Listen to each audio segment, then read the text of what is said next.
الرحمن علم القرآن خلق الإنسان علمه البيان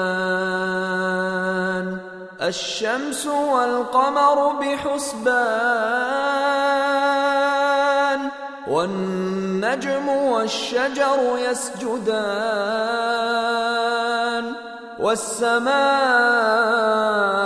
رفعها ووضع الميزان ألا تطغوا في الميزان وأقيموا الوزن بالقسط ولا تخسروا الميزان والأرض وضعها للأنام فيها فاكهة والنخل ذات الأكمام والحب ذو العصف والريحان فبأي آلاء ربكما تكذبان خلق الإنسان من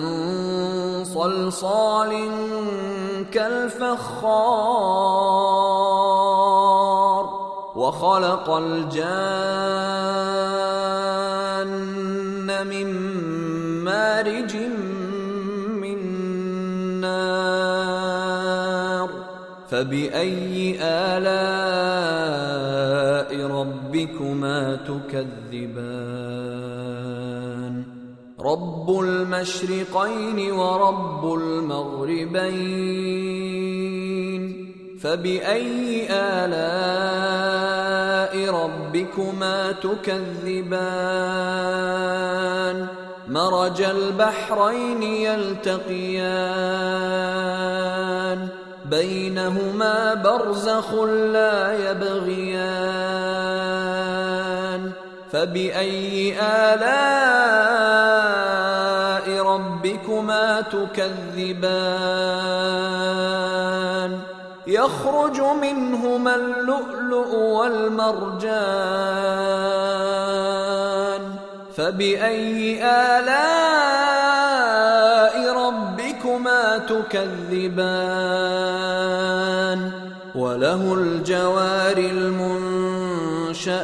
في البحر كالأعلام فبأي آلاء ربكما تكذبان